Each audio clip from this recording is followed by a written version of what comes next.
Good morning. Chapter 2 मापन तथा एकम पद्धति पार्ट 4। હવે પાર્ટ 3 માં આપણે શીખ્યા કે માપન કઈ કઈ વસ્તુથી કેવી રીતે થાય, જેવી રીતે આપણે દળનું માપન શીખ્યા, લંબાઈનું માપન શીખ્યા અને સમયનું માપન શીખ્યા। તો હવે આ બધા કેસીસમાં જ્યારે આપણી પાસે એકમો જે નોર્મલ એકમો છે કિલોમીટર, મીટર, એ બધાથી લંબાઈનું મોટા અંતરો માપવા ન મપાઈ શકે એટલે આપણે અલગ અલગ એકમો શોધ્યા। એવી જ રીતે દળ માટે શોધ્યા, સમય માટે શોધ્યા।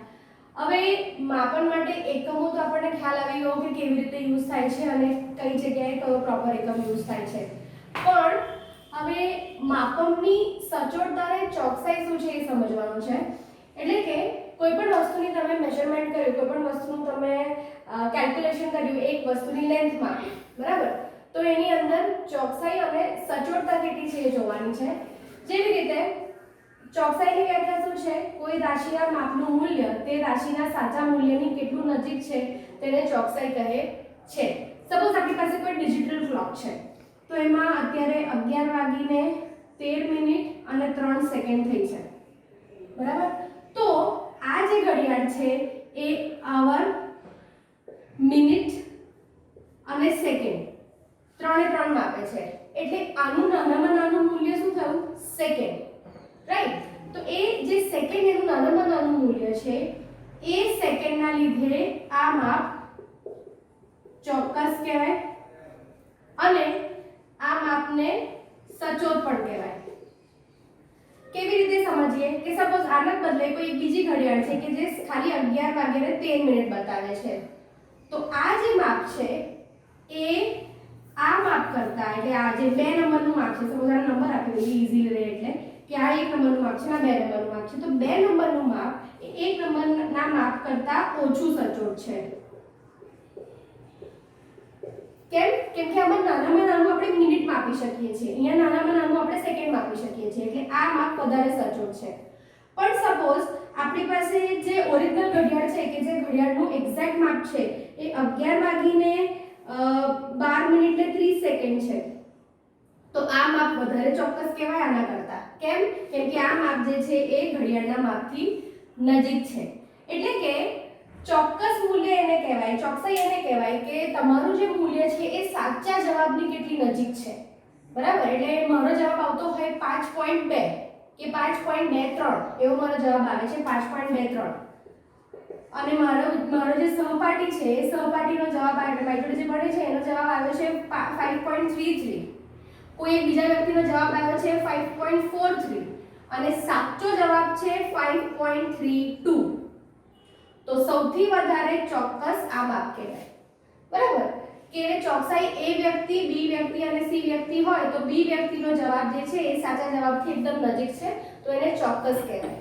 અને સપોઝ 5.32 જે સાચો જવાબ છે એમાં બધાનો જવાબ આવી રીતે આવે છે 5.33, 5.34 અને 5.36। સપોઝ 5.32 એ આન્સર છે અને 5.33, 5.34 અને 5.36 એ A, B, C ત્રણ વ્યક્તિના જવાબ આવે છે, તો એની અંદર સચોટ કયું કહેવાય કે જે નજીક છે। જેવી રીતે 5.32 છે અને નજીક 5.33, સપોઝ 5.32 ને બદલે આપણે ત્રણ આંકડામાં લઈએ કે 5.321 એ મારો સાચો જવાબ છે, તો આનો 5.321 આવ્યો, કોઈ 5.323 આવ્યું, કોઈ 5.322 આવ્યું અને કોઈ 5.320 આવ્યું, તો 5.320 એ સાચો જવાબ એટલે કે સચોટ જવાબ કહેવાય, કેમ કે એ 5.321 ની સૌથી નજીક છે।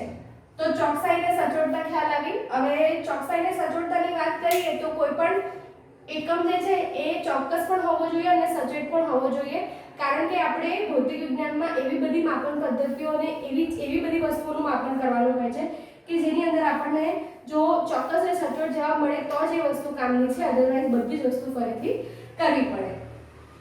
હવે ચોકસાઈ અને સચોટતા તો ખબર પડી, એટલે પોઝિટિવ સાઈડ ખબર પડી।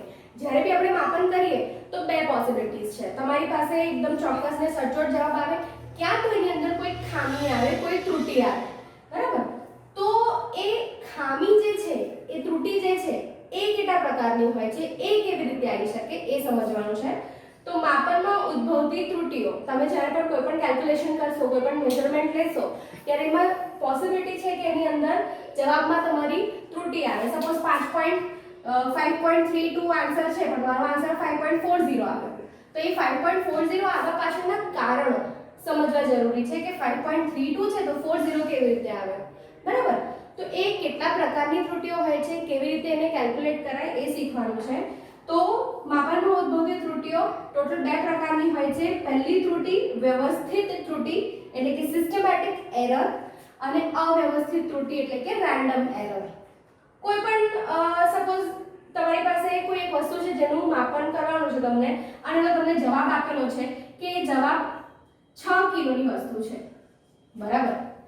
તો તમને એવું કીધું છે કે એનું માપન કરો, તો કોઈનો જવાબ 6.100 ગ્રામ આવ્યો એટલે 6 કિલો ને 100 ગ્રામ જવાબ આવ્યો. કોઈનો 5 કિલો ને 900 ગ્રામ જવાબ આવ્યો, અને કોઈનો જવાબ આવ્યો 4 કિલો ને 950 ગ્રામ, બરાબર.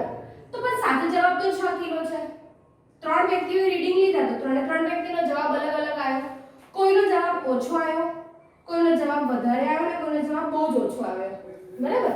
તો જો 6 કિલોની વસ્તુમાં 6 કિલો ને 100 ગ્રામ જવાબ આવ્યો એટલે આમાં 100 ગ્રામ વધારે આવ્યો જવાબ, એને પોઝિટિવ એટલે કે ધન ત્રુટિ કહેવાય, બરાબર.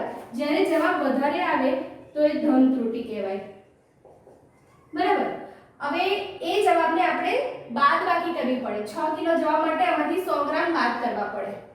પછી સપોઝ કોઈનો જવાબ આવ્યો 5 કિલો ને 900 ગ્રામ, તો 5 કિલો ને 900 ગ્રામમાં પાછો 100 ગ્રામની એરર આવી, તો એ જે 100 ગ્રામની એરર આવી એ આ વખતે નેગેટિવ આવી, ઓછી આવી.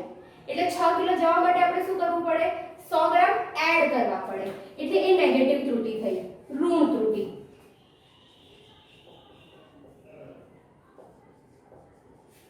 અને કોઈનો એક્ઝેક્ટ 6 કિલો જવાબ આવ્યો, સપોઝ કોઈનો જવાબ આવ્યો 6 કિલો, તો આનામાં જે ત્રુટિ થઈ એ શૂન્ય ત્રુટિ કહેવાય. એટલે ત્રુટિઓ કેટલા પ્રકારની થઈ? ધન ત્રુટિ, ઋણ ત્રુટિ અને શૂન્ય ત્રુટિ. ધન ત્રુટિ હોય તો બાદ કરવાની, ઋણ ત્રુટિ હોય તો સરવાળો કરવાનો, અને શૂન્ય ત્રુટિ હોય તો કંઈ કરવાની જરૂર જ નથી. ફરીથી ધન ત્રુટિ ઋણ ત્રુટિ કેવી રીતે સોલ્વ થાય એ સમજીએ. 6 કિલો મારી પાસે વસ્તુ છે, એ વ્યક્તિએ માપ્યું તો એનો જવાબ 6 કિલો ને 100 ગ્રામ આવ્યો, તો એને 100 ગ્રામ બાદ કરવા પડશે, એટલે એ ત્રુટિ ધન ત્રુટિ થઈ. બી વ્યક્તિએ કેલ્ક્યુલેટ કર્યું તો 5 કિલો ને 900 ગ્રામ જવાબ આવ્યો, એટલે એને પ્લસ 100 ગ્રામ કરવું પડશે, એટલે એને ઋણ ત્રુટિ કહેવાય. અને સી વ્યક્તિએ માપ્યું તો જ્યારે એક્ઝેક્ટ 6 કિલો આવ્યો તો એને કશું જ કરવું નહીં પડે, એને શૂન્ય ત્રુટિ કહેવાય, બરાબર. તો ત્રુટિ ત્રણ પ્રકારની: ધન ત્રુટિ, ઋણ ત્રુટિ અને શૂન્ય ત્રુટિ. આ ત્રણમાંથી કોઈ એક જવાબ મળે, જેવી રીતે મેં માપન કર્યું તો મને બધી જ વખત ધન ત્રુટિ મળી રહી છે, અથવા તો મેં માપન કર્યું તો મને બધી જ વખત ઋણ ત્રુટિ મળી રહી છે, અથવા તો શૂન્ય ત્રુટિ મળી રહી છે, તો એને કહેવાય વ્યવસ્થિત ત્રુટિ, એટલે કે સિસ્ટમેટિક એરર. સેકન્ડ છે અવ્યવસ્થિત ત્રુટિ, એટલે કે રેન્ડમ એરર. કોઈકવાર પોઝિટિવ એરર આવે, કોઈકવાર નેગેટિવ એરર આવે, કોઈકવાર ઝીરો એરર આવે. એવું જ્યારે તમને ખબર જ ના હોય કે એની અંદર પોઝિટિવ એરર છે, નેગેટિવ એરર છે, એટલે કે ધન ત્રુટિ છે, ઋણ ત્રુટિ છે કે શૂન્ય ત્રુટિ છે, દરેક વખતના માપન વખતે અલગ અલગ આવે, એને અવ્યવસ્થિત ત્રુટિ કહેવાય.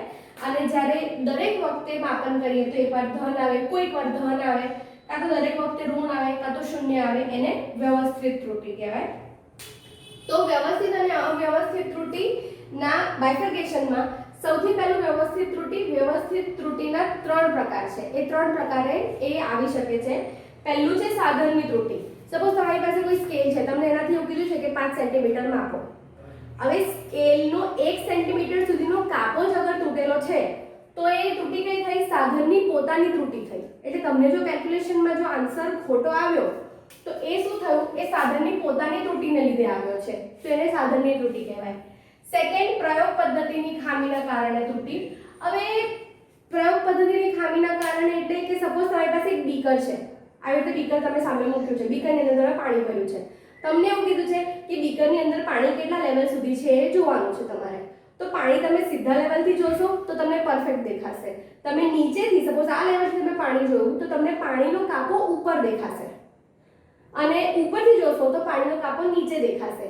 તો એ પ્રયોગ પદ્ધતિની ખામી થઈ. 3 વ્યક્તિ એક જ બીકરને અલગ અલગ ડાયરેક્શનમાંથી જોઈ રહ્યા છે તો એ ત્રણે ત્રણનું માપ અલગ અલગ આવશે, જે એ લોકોની પ્રયોગ પદ્ધતિની ખામીના કારણે આવી રહી છે, એટલે એને કહેવાય પ્રયોગ પદ્ધતિની ખામીના કારણે ત્રુટિ. અને ત્રીજું વ્યક્તિગત ત્રુટિ. કોઈ વ્યક્તિ જ્યારે કેલ્ક્યુલેશન લઈ રહ્યું હોય ત્યારે બેધ્યાન હોય અથવા તો એને સાંભળ્યું નથી કે એક્ઝેક્ટલી શું કરવાનું છે અને કંઈ પણ રેન્ડમ રીતે રીડિંગ્સ લઈ રહ્યો છે, તો એ વ્યક્તિની પોતાની ત્રુટિ છે, વ્યક્તિને પોતાને જે તકલીફ છે એના લીધેની ત્રુટિ છે, એટલે એને કહેવાય વ્યક્તિગત ત્રુટિ. અવ્યવસ્થિત ત્રુટિ તો આપણે સમજ્યા કે કોઈક વાર પોઝિટિવ આવે, ઘડીકમાં નેગેટિવ આવે અને ઘડીકમાં ઝીરો આવે, આ ત્રણેય એક સાથે આવે ત્યારે એને અવ્યવસ્થિત ત્રુટિ કહેવાય. હવે ત્રુટિ તો કેટલા પ્રકારની નહીં આપણે સમજી લીધું. ત્રુટિઓનો અંદાજ આપણે તમે લોકોએ જોયું હશે કે ક્યારે કોઈ પણ રીડિંગ લખીએ ને આપણે તો આ રીતે લખીએ કે a = a bar plus delta a, આવું જોયું હશે, પ્લસ ઓર માઇનસ. તો આનો મતલબ શું છે હવે એ સમજવાનું છે કે સપોઝ આપણી પાસે એક રીડિંગ છે કે 5.6 સેન્ટીમીટર અથવા તો 5.6 mm નો એક તાર છે મારી પાસે. એનું રીડિંગ બધા બાળકોને લેવાનું કીધું. જરૂરી નથી કે બધા બાળકોનો સેમ આન્સર આવશે, દરેક વ્યક્તિ દીઠ અલગ અલગ રીડિંગ મળશે. તો એ રીડિંગ જે મળ્યું એની આપણને પર્સન્ટેજ એરર કેલ્ક્યુલેટ કેવી રીતે કરવાની, એટલે સપોઝ 5.6 આન્સર છે, 5.62 આન્સર છે, પણ કોઈ વ્યક્તિનો આન્સર 5.71 આવ્યો છે, તો આ જે આન્સર છે, આ જે જવાબ છે એમાં એરર કેટલી છે એ એરર શોધવા માટે આપણે એક કેલ્ક્યુલેશન કરીએ છીએ. એ કેલ્ક્યુલેશન અત્યારે શીખવાની છે અને એને કહેવાય છે ત્રુટિઓનો અંદાજ. એ કેલ્ક્યુલેશનના 3 પોઈન્ટ્સ છે. પહેલો પોઈન્ટ છે નિરપેક્ષ અને સરેરાશ નિરપેક્ષ ત્રુટિ, બીજો પોઈન્ટ છે સાપેક્ષ અથવા આંશિક ત્રુટિ અને ત્રીજો પોઈન્ટ છે પ્રતિશત ત્રુટિ. તમને જ્યારે પણ એક્ઝામમાં પૂછાય કે પ્રતિશત ત્રુટિ કે પર્સન્ટેજ એરર શોધો તો ડાયરેક્ટ પર્સન્ટેજ એરર કોઈ દિવસ ના મળે. તમારે પહેલા આ બે વસ્તુ તો શોધવી જ પડે, પછી જ તમને પર્સન્ટેજ એરર મળે. એટલે એક્ઝામમાં એવું મેન્શન કર્યું હોય કે નિરપેક્ષ ત્રુટિ શોધો, સાપેક્ષ ત્રુટિ શોધો અને પ્રતિશત ત્રુટિ શોધો, તો પણ આ આખી પ્રોસિજર કરવાની. ખાલી એવું લખ્યું હોય કે પ્રતિશત ત્રુટિ શોધો તો પણ આ આખી પ્રોસિજર કરવાની. તો આ ત્રણ વસ્તુ શું છે એ સમજવા માટે એક સાદો સિમ્પલ એક્ઝામ્પલ લઈએ કે કોઈ એક વ્યક્તિને એ અવલોકન લેવા કીધું છે, 4 અવલોકન લેવા કીધું છે, તો એ એક મૂલ્યના 4 અવલોકન એને લીધા, a1 a2 a3 અને a4. આ જે 4 અવલોકન છે એ 4 અવલોકનમાં પર્સન્ટેજ એરર કેટલી છે એ શોધવાની છે. તો એના માટે એક આપણે કેલ્ક્યુલેશન કરવું પડે. એ કેલ્ક્યુલેશનની શરૂઆત કરીએ તો a1 a2 a3 અને a4 એ જે 4 અવલોકન છે એ 4 અવલોકનનું પહેલા સરેરાશ મૂલ્ય કાઢવું પડે a12. ઉપર જે આડી લીટી હોય એને 12 કહેવાય, કોઈ પણ અક્ષરની ઉપર જે આડી લીટી કરો એને a12 કહેવાય. તો a1 a2 a3 અને a4 જે છે એના સરેરાશ મૂલ્યને a12 કહેવાય. a12 શોધવા માટે શું કરીશું, સરેરાશ બધાને કાઢતા આપણે બધી વસ્તુનો સરવાળો છેદમાં તેનો ટોટલ નંબર. 4 અવલોકન છે એટલે a1 a2 a3 a4 ના છેદમાં 4. 4 અવલોકન છે એટલે 4. તો આ જે મળ્યું એ તમને સરેરાશ અવલોકન મળ્યું તમારું કે 4 અવલોકનનું સરેરાશ અવલોકન શું છે. નેક્સ્ટ છે એની નિરપેક્ષ ત્રુટિ, જે આ પહેલું છે. નિરપેક્ષ ત્રુટિ શોધવાની છે. તો નિરપેક્ષ ત્રુટિનું જે સિમ્બોલ છે એ છે ડેલ્ટા a, બરાબર. પહેલા અવલોકન માટે આપણે નિરપેક્ષ ત્રુટિ શોધીએ છીએ એટલે એને કહેવાય ડેલ્ટા a1. તો ડેલ્ટા a1 બરાબર a12 a1 મોડની અંદર. એટલું યાદ રાખવાનું કે નિરપેક્ષ ત્રુટિ હંમેશા પોઝિટિવ જ હોય, કોઈ દિવસે નેગેટિવ હોય નહીં. નેગેટિવ મળશે તો તમને જવાબ મળે નહીં, એટલે હંમેશા આપણે એને મોડમાં લખીએ છીએ કે અગર માઇનસમાં જવાબ મળે પણ તો એ મોડમાં હોય એટલે પોઝિટિવ થઈ જાય. તો ડેલ્ટા a1 જે છે એ ડેલ્ટા a1 બરાબર a12 a1. એવી જ રીતે ડેલ્ટા a2 મોડમાં a12 a2. એવી જ રીતે ડેલ્ટા a3 a12 a3 અને ડેલ્ટા a4 a12 a4. આ ચારે ચાર જે મળી આપણને delta a1 delta a2 delta a3 અને ડેલ્ટા a4 એ નિરપેક્ષ ત્રુટિ કહેવાય. દરેક અવલોકનની નિરપેક્ષ ત્રુટિ, બરાબર. નેક્સ્ટ છે નિરપેક્ષ સરેરાશ નિરપેક્ષ ત્રુટિ આપણે શોધી, બરાબર. નેક્સ્ટ છે સરેરાશ નિરપેક્ષ ત્રુટિ. તો સરેરાશ શોધવા માટે ફરીથી એ જ સેમ ફોર્મ્યુલા, 4 અવલોકનનો સરવાળો છેદમાં 4, કેમ કે 4 અવલોકન છે એટલે છેદમાં 4 આવશે. સપોઝ આપણી પાસે n નંબરના અવલોકન હોય તો કેવી રીતે લખતા? તો ડેલ્ટા a બાર બરાબર 1/n summation I is equals to 1 to up to n delta ai. આનો મતલબ શું થાય? I જે છે એની વેલ્યુ 1 થી લઈને n સુધી બદલાયા કરે છે. સમેશનની સાઇન એટલે કે આ સરવાળો અને 1/n એટલે કે આ n બાર લઈ લીધું આપણે. તો આ ફોર્મ્યુલાને આ રીતે લખવું હોય તો આવી રીતે લખાય. અહીંયા n શું છે? 4. કેમ કે 1 થી 4 જઈ રહ્યા છે આપણે એટલે n ની વેલ્યુ કેટલી છે? 4 એટલે 1/4 બરાબર 1/n સમેશનની સાઇન લખી દીધી. સમેશન એટલે સરવાળો જે આપણે ઉપર અંશમાં કરી રહ્યા છે. I is equals to 1 to up to 4, કેમ કે આપણી પાસે 4 અવલોકન છે 1 2 3 અને 4 એટલે I is equals to 1 to up to 4 delta a I. બરાબર. આ અવલોકનને 4 માટે એટલે આ ઉપરના માટે લખવું હોય તો આવી રીતે લખાય. ખ્યાલ આવ્યો? તો આ જે ડેલ્ટા a બાર આપણને મળ્યો એ ડેલ્ટા a બાર શું થયો? સરેરાશ નિરપેક્ષ ત્રુટિ. બરાબર. તો આ પહેલો પોઈન્ટ ક્લિયર થઈ ગયો, નિરપેક્ષ ત્રુટિ અને સરેરાશ નિરપેક્ષ ત્રુટિ કેવી રીતે શોધાય. સેકન્ડ પોઈન્ટ છે સાપેક્ષ અથવા આંશિક ત્રુટિ. તો સાપેક્ષ ત્રુટિ એટલે સરેરાશ નિરપેક્ષ ત્રુટિ ના છેદમાં સરેરાશ અવલોકન. તો સરેરાશ નિરપેક્ષ ત્રુટિ એટલે આ ડેલ્ટા a બાર ના છેદમાં સરેરાશ અવલોકન. સરેરાશ અવલોકન શું હતું આપણું? ડેલ્ટા a બાર.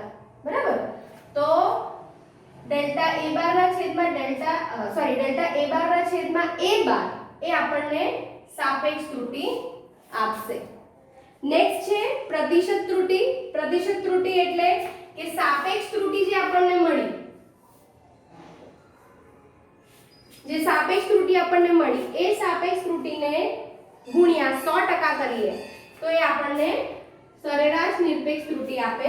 એટલે કે percentage error is equals to સાપેક્ષ ત્રુટિ ગુણ્યા 100%. percentage error, સાપેક્ષ ત્રુટિ, નિરપેક્ષ ત્રુટિ અને સરેરાશ નિરપેક્ષ ત્રુટિ આ 4 વસ્તુ આપણે કાઢતા શીખ્યા. હવે એવું માની લઈએ કે સપોઝ મારી પાસે એક વસ્તુ છે એનો વક્રી ભગ્નાંક શોધવાનો છે, એક પ્રિઝમ છે એનો વક્રી ભગ્નાંક શોધવાનો છે. એના વક્રી ભગ્નાંકની એવરેજ વેલ્યુ 1.51 છે જે n બાર જે આપણે લઈએ સપોઝ a લીધું તો એના બદલે આ વખતે n લીધું છે તો n બાર 1.51 છે અને percentage error એની 3% આવી છે કેલ્ક્યુલેશન પછી. તો એનો જે મૂલ્ય થયું એ n બાર પ્લસ percentage error એવી રીતે લખાય. એટલે એ શું થયું? 1.51 પ્લસ 3%. બરાબર. તો મેં તમને જે કીધું હતું ને કે a બરાબર a વત્તા percentage એ કેવી રીતે લખાય? તો એ આવી રીતે લખાય કે એ જે percentage ની વેલ્યુ છે એને પ્લસ ઓર માઈનસ 3% માં લખાય. એટલે કે તમારી જે એવરેજ વેલ્યુ આવી છે, સરેરાશ વેલ્યુ આવી 1.51, જવાબ તમારો 3% એરરમાં એટલે કે 3% ત્રુટિમાં ઉપર પણ હોઈ શકે છે અને 3% ત્રુટિમાં નીચે પણ હોઈ શકે છે. હવે આ તો થઈ ત્રુટિની વાત. બરાબર. એટલે કે સપોઝ મારી પાસે કોઈ એક ભૌતિક રાશિ છે, જેવી રીતે મારી પાસે c ભૌતિક રાશિ છે એની વેલ્યુ છે a વત્તા b. એક d ભૌતિક રાશિ છે એની વેલ્યુ છે a માઈનસ b. પછી e ભૌતિક રાશિ છે એ a ગુણ્યા b છે અને f ભૌતિક રાશિ છે a ભાગ્યા b છે. બરાબર. તો આ જે સૂત્ર થયા આ 4 સૂત્ર પરથી મને એવું શોધવાનું છે કે મને percentage error કેટલી પડે. જેવી રીતે મારી પાસે a અને b છે તો a અને b ને પણ આવી રીતે લખાય કે a બરાબર a bar plus or minus delta a. એવી જ રીતે b પણ લખાય a bar plus or minus delta b b bar plus or minus delta b એવી રીતે લખાય. તો હવે જ્યારે આપણે આવી રીતે કેલ્ક્યુલેશન કરતા હોય તો આ બધી જે વસ્તુ છે એ આ 4 કેસીસમાં એટલે કે સરવાળો, બાદબાકી, ગુણાકાર અને ભાગાકાર એ 4 કેસીસમાં કેવી રીતે પડે એ શોધવાનું છે. તો સૌથી પહેલું આપણે એક ઉદાહરણ લઈએ કે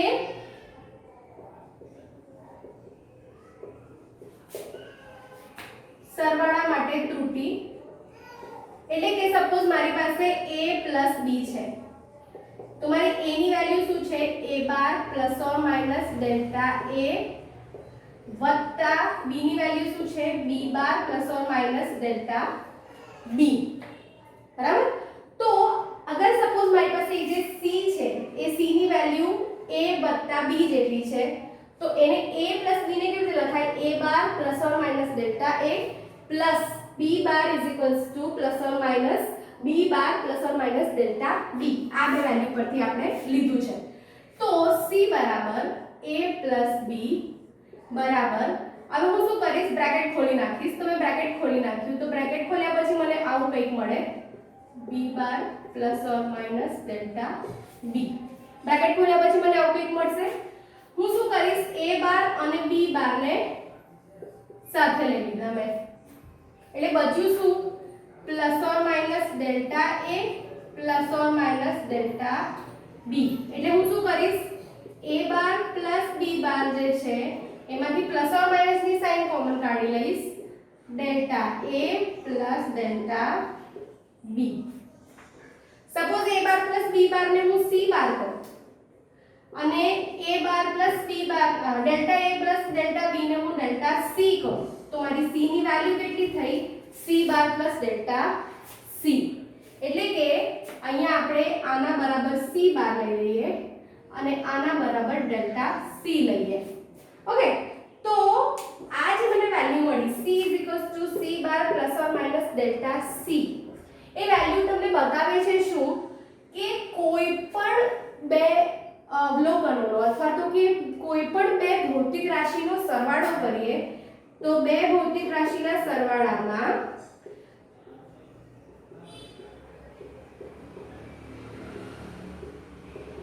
તેમની ત્રુટિઓનો પણ સરવાળો થશે।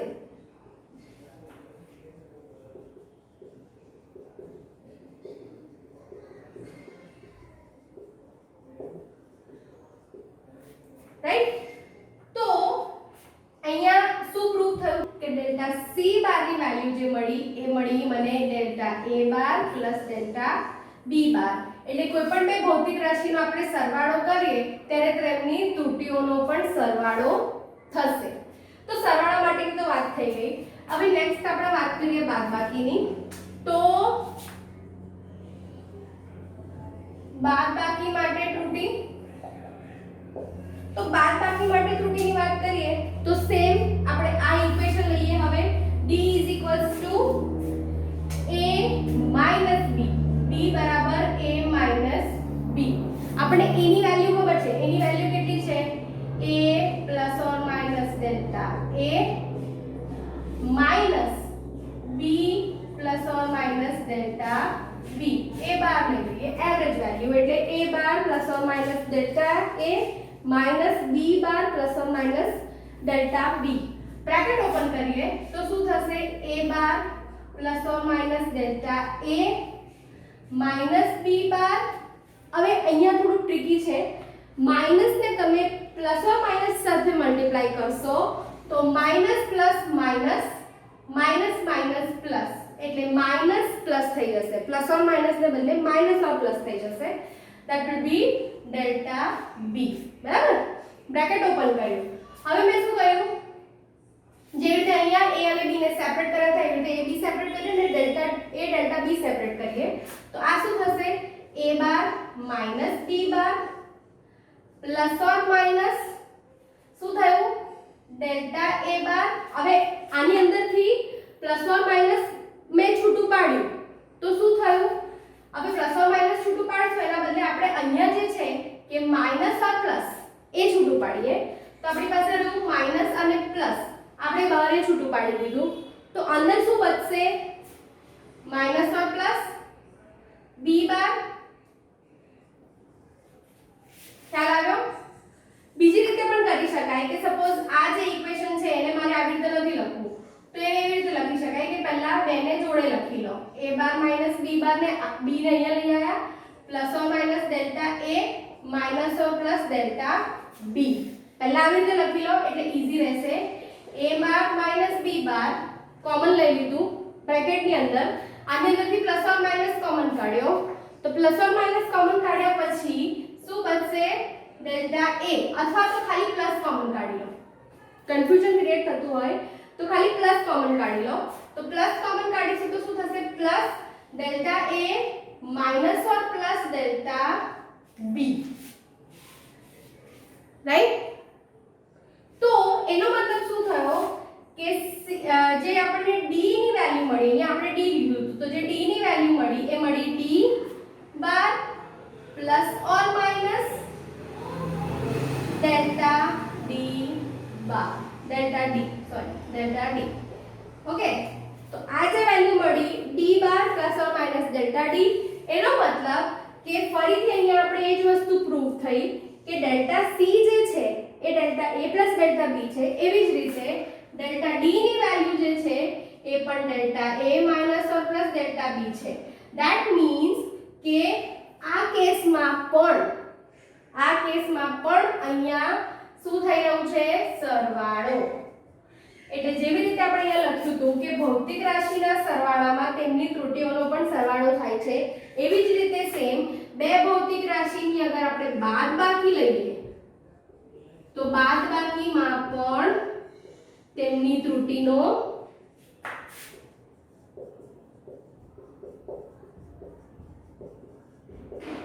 સરવાળો થશે રાઈટ તો જ્યારે બે ભૌતિક રાશિઓનો સરવાળો અને બાદબાકી લઈએ ત્યારે એ બંને કેસમાં એમની જે ત્રુટી છે એ ત્રુટીના માપનો તો ડાયરેક્ટ સરવાળો થાય જેવી રીતે આપણે સરવાળા અને બાદબાકીમાં ત્રુટીઓ જોઈએ સપોઝ આપણે c a b લઈએ તો જ્યારે આપણે ડેલ્ટા c લઈએ એટલે કે ત્રુટી લઈએ c ની તો એ ડેલ્ટા c બરાબર ડેલ્ટા a ડેલ્ટા b થશે એટલે કે ત્રુટીઓનો ડાયરેક્ટ સરવાળો થશે તેવી જ રીતે બાદબાકીમાં પણ એવું છે કે ડેલ્ટા d લઈએ તો તે પણ delta a or minus delta b એટલે કે ડાયરેક્ટ સરવાળો જ મળશે હવે નેક્સ્ટ લઈએ આપણે ગુણાકાર અને ભાગાકાર તો જેવી રીતે આપણે ગુણાકાર અને ભાગાકારની વાત કરીએ તો ગુણાકારની અંદર આપણને શું મળશે જેવી રીતે આપણે આગળ આપણે જોયું હતું કે બરાબર આપણે લીધું a.b એટલે કે ગુણાકાર લીધો આપણે નો જે વેલ્યુ છે a અને b નો ગુણાકાર છે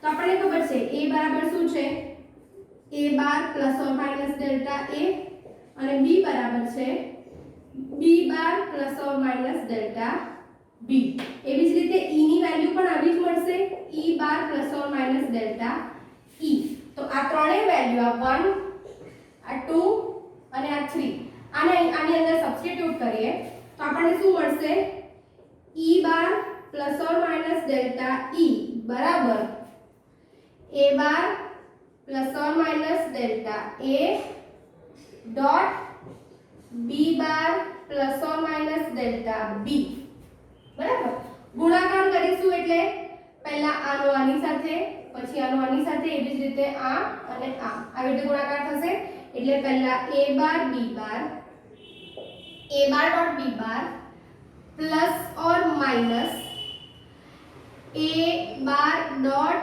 ડેલ્ટા b પહેલા આ બે ગુણાકાર કર્યો એવી જ રીતે અહીંયા ફરી plus or minus delta a dot b bar plus or minus delta a dot delta b આ ચોકડી ગુણાકાર ખ્યાલ આવ્યો હવે સપોઝ આપણે સમજવા માટે બુકમાં જે આપ્યું છે અને z plus or minus delta z લઈએ બુકમાં જે પ્રમાણે આપ્યું છે એ પ્રમાણે આ e z ને ડેલ્ટા e બરાબર ડેલ્ટા z લખી દઈએ આપણે તો અહીંયા શું કરીએ છે આ બાજુને z વડે ભાગીએ z વડે ભાગતા કઈ બાજુને ડાબી બાજુને અને જમણી બાજુને ab વડે ભાગતા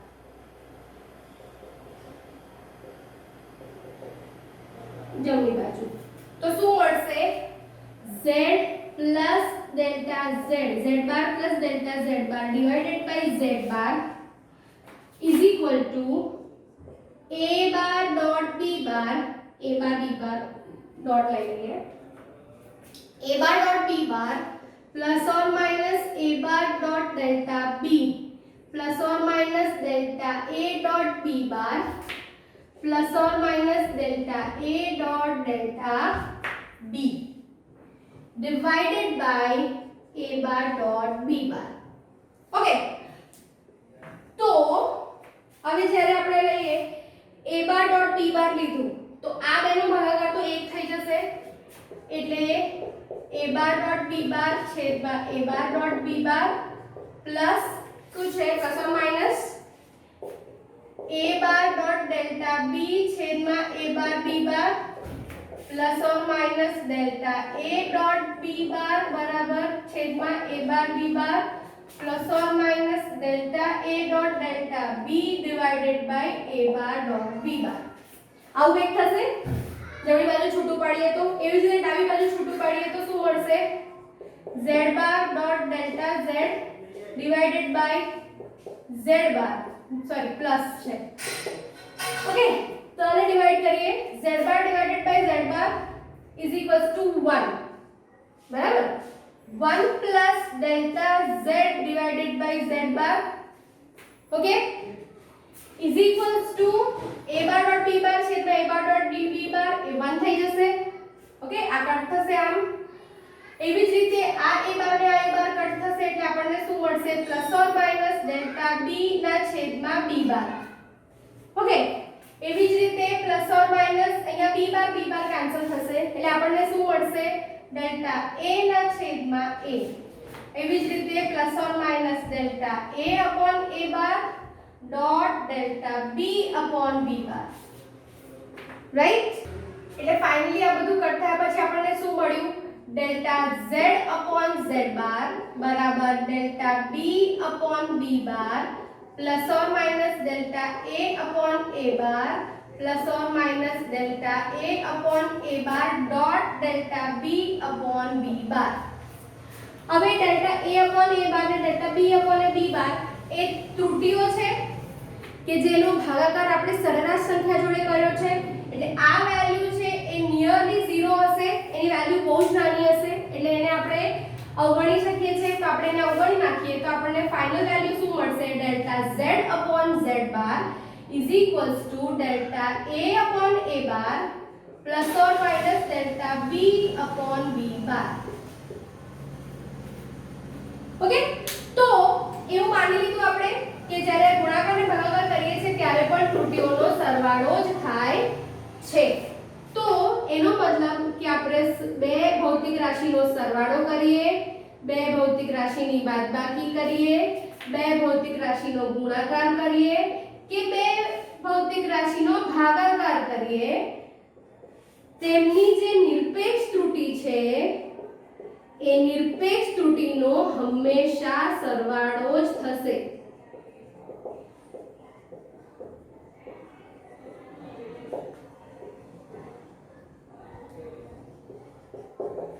એટલે કે બે ભૌતિક રાશિનો આપણે સરવાળો બાદબાકી ગુણાકાર ભાગાકાર કશું પણ કરીશું તેમની નિરપેક્ષ ત્રુટીનો હંમેશા સરવાળો જ થશે।